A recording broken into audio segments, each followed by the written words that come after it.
Emperor Velo's times are now out, and I got some tips to help you out. Let's talk about them. Whoa!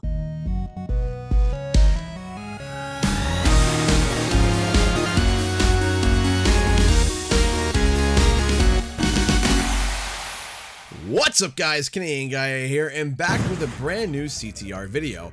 Emperor Velo has made it back onto the scene, and he has broken many a player with his new times. A lot of people watch my live streams of me beating Velo's times and ask me to do a guide. Now, admittedly, going through each and every single track and doing a full depth guide on how to beat them is a bit much for me, but I have come up with 5 tips that will help you in general when it comes to beating Velo's times and just racing in general in CTR. Here are 5 tips to beat Emperor Velo's times in Crash Team Racing Nitro-Fueled. Tip number 1, use the speed or drift class.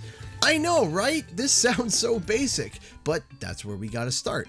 The speed and drift classes are usually the best choices of engines for those time trials due to their speed.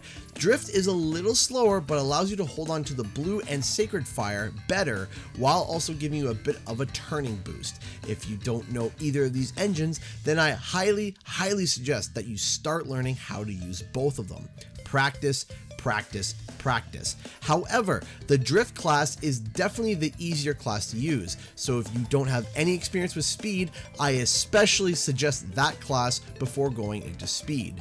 Now, for tracks that have fairly straightforward paths, speed is always the best choice. Tracks like Android Alley or Coco Park excel with these engines. Now, I actually use the speed engine about 85% of the time on this entire time trials, but there were some tracks that I found that I did better with the drift engine. The only other class that I would recommend if you are extremely adamant on not using speed or drift is acceleration.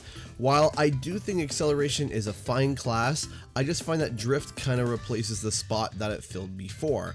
I know there are still a lot of die-hard acceleration mains who refuse to learn anything else, and I suppose that's fine, but I do suggest to learn the other 2 classes. And no, I do not recommend either turning or balanced for these time trials. So my tip is to try and use speed as a baseline for every track, but shift to drift if you're having a hard time holding your blue or sacred fire.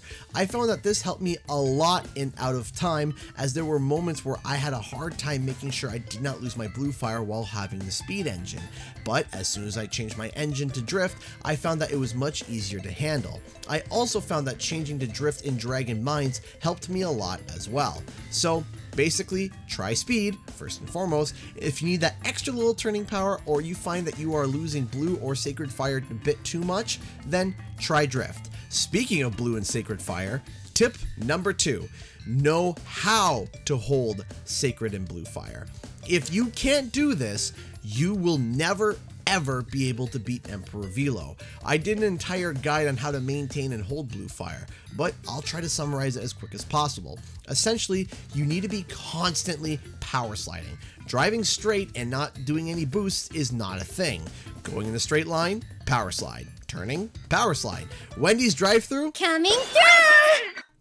power slide. There is no time to not slide. When you do this, you build what is called reserves. The more reserves you have, the longer your boost will last. Certain turbo pads, however, will turn your exhaust blue and cause you to go crazy speeds. This is blue fire. Now you have to learn which tracks have it and where they are, because some of them are not blue fire enabled. Then you have to practice being able to maintain these crazy speeds while still power sliding to master a track. Tip number 3, study the ghost itself. See, though it might seem like it at times, Velo is not perfect. He actually messes up. He misses shortcuts, loses his blue fire, and some of his pathing is a bit wonky, which we're going to talk about soon. But the first thing that you should try and do is see and mimic what the ghost does. Do they jump a specific ramp? Do they cut a corner a specific way? What paths do they take? In learning what the ghost does, you can make steps towards improving your time. As you study the ghost and make note of what's making them go the speed of light, you can also make note of what they're doing wrong.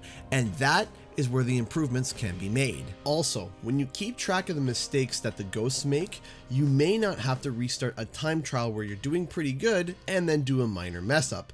If you know that Velo bonks the wall later in the race or botches a shortcut, you can save time and try to salvage a decent run with one minor error in it.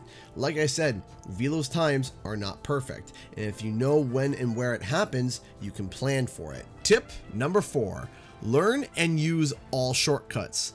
This might sound really obvious to some, but there are people who still don't like to try a few shortcuts like Polar Pass or Blizzard Bluffs. But being able to maintain your speed and blast through all shortcuts is what's going to trim all that time off of the Velo trial. Now, of course, most people do go for shortcuts, but there are some who will skip specific ones. Now, I'm here to tell you that you should go for all the shortcuts if possible. The only shortcut I did not take on all the tracks was the Dragon Mine's mine shaft. That one can be a pain due to the spawn rate of the mine carts, but other than that, go for them all. Like I said in my previous tip, study the ghost as you race with it. Which shortcuts does it take? Does it skip any of them on any of the laps? Which shortcuts does it not take? If there is a shortcut that is quite difficult for you, then I would suggest that you go back into time trial and practice that shortcut over and over again until you get it right.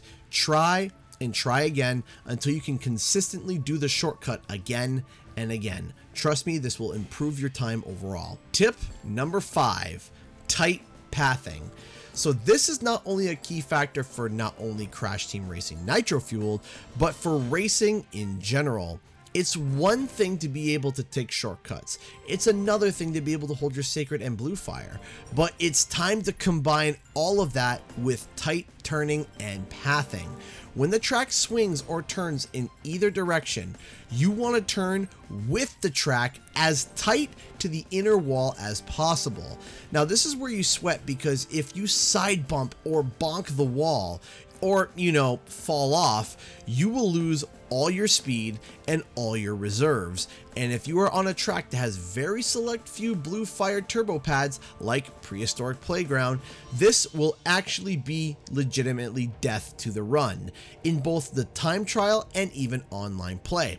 Some of the hitboxes for these walls can be wonky as well, which actually we will be talking about in a collaboration with the CTR Speedrunners Discord in a future video.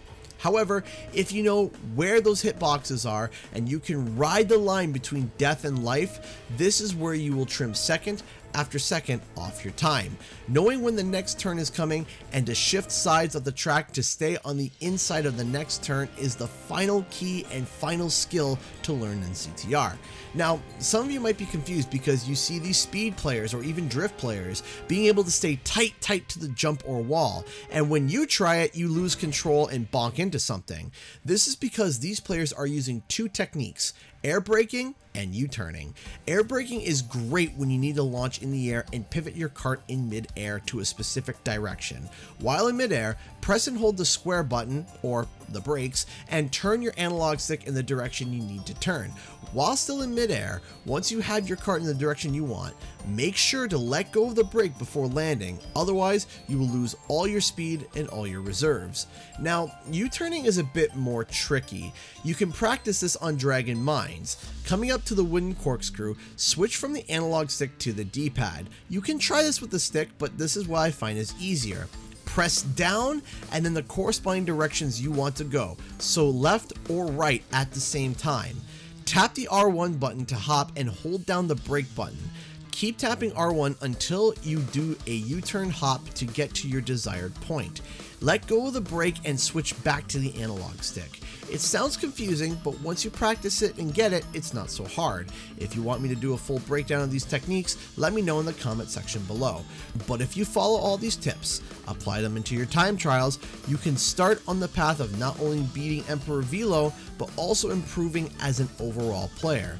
Do you think you have a tip to help others out as well to beat Emperor Velo? Comment below and let us know. A huge thank you to all those who support the channel through Patreon and being a sponsor on the channel. If you'd like to help it out, check out the links in the description below, where you can buy some CGE merch or become a Patreon. Also, don't forget to like and subscribe for more gaming and nostalgic content. Thank you so much everyone, and I'll see you guys in the next video.